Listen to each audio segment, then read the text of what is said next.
le entreguen una carta de alguien que usted conocía y sabía cómo hablaba y cómo se expresaba y lo rústico que era, y de momento le entreguen una carta de un filólogo que desarrolla todo un mar de metáforas y de símiles para escribir, y después le digan, y usted pregunta, ¿quién escribió esta carta? Y dicen, pues, ¿te acuerdas fulano? No, pero no puede ser.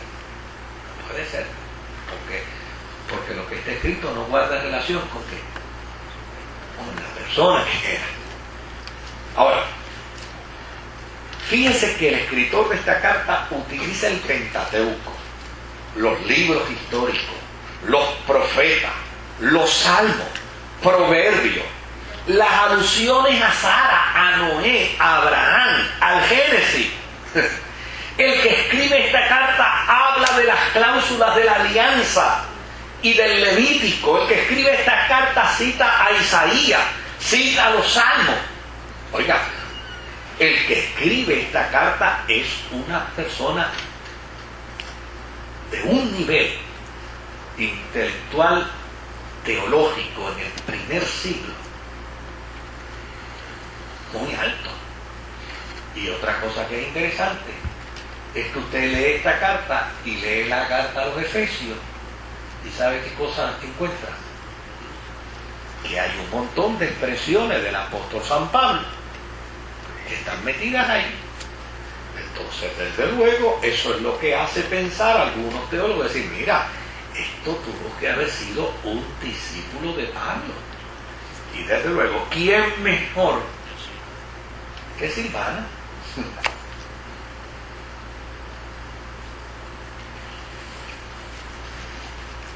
Pero volvamos a lo que es importante de la carta. La iglesia es el pueblo de Dios. Es el heredero legítimo de las promesas de Dios a Israel. Eso dice la carta. Por eso yo a veces hago unas expresiones que pueden incomodar, que pueden molestar. Yo respeto a todos los hermanos y hermanas que quieren hacerse judíos. Ojalá le den el carnet y el pasaporte. Yo no tengo problemas con eso. Pero una de las cosas que uno descubre en los documentos neotestamentarios es que la iglesia primitiva, después de tanto golpe por el judaísmo, se separó por completo del judaísmo. Entonces yo no tengo ningún problema. Hay hermanos que dicen, ¿y usted se opone a las danzas judías en la iglesia? No, hermano, no.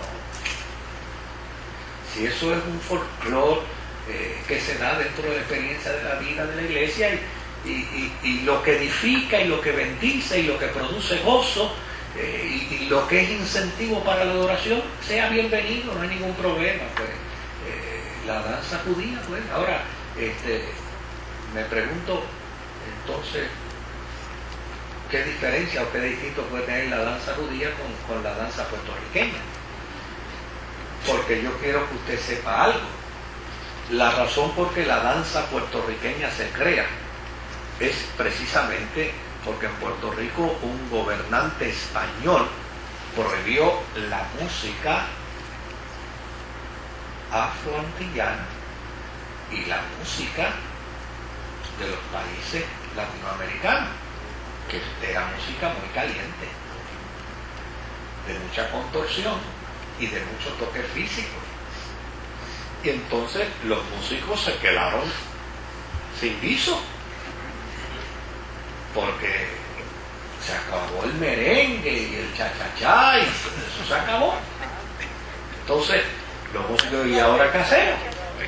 Pues vamos a crear una música que entonces corresponda a los caprichos del gobernador español que ha venido aquí. Entonces llegó la danza puertorriqueña. ¿Y cómo comienza la danza? Cuando el hombre se levanta y lo primero que hace es un acto de ¿qué? De saludo, respeto. Te invito con respeto. Y lo próximo que hace es que te paseo. Para decir que en el paseo todos pueden ver que yo seré un caballero y ella será una dama. Y después empieza turum, turum, turum, turururum, turururum. ¿Verdad? Entonces empezaron a conseguir los guisos, los morescampos y los tabares. Por fin encontramos algo. Hasta que sacaron al gobernador ese de aquí y después no se fue. Volvió de nuevo la cosa.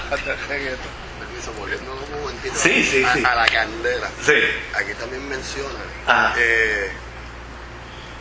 ya destinado desde antes de la fundación del mundo, que son palabras de Pablo.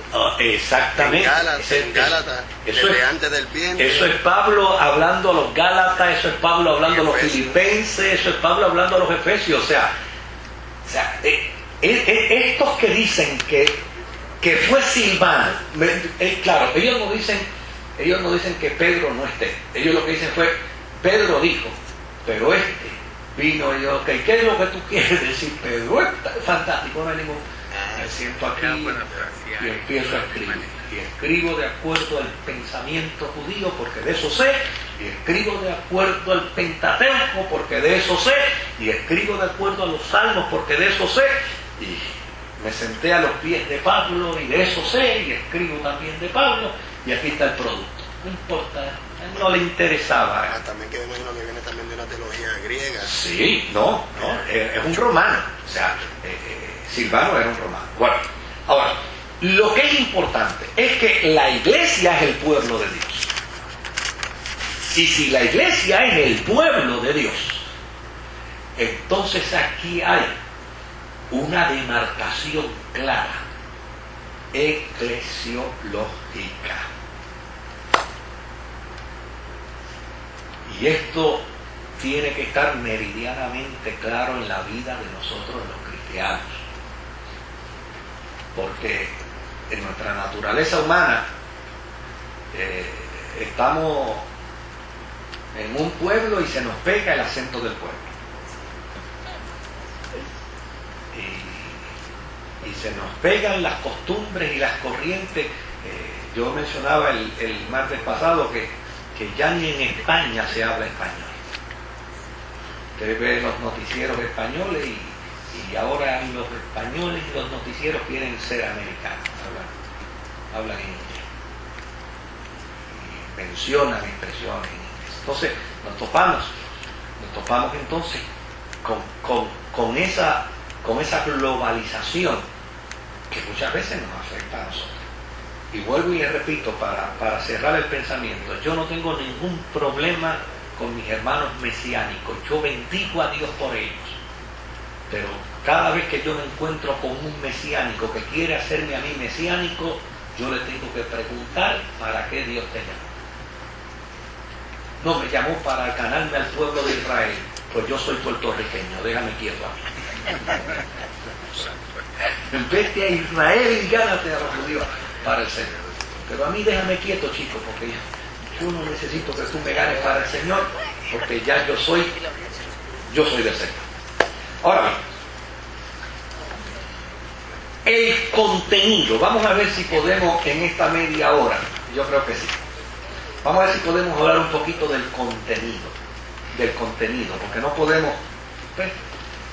tocar la carta, pero hablemos del contenido.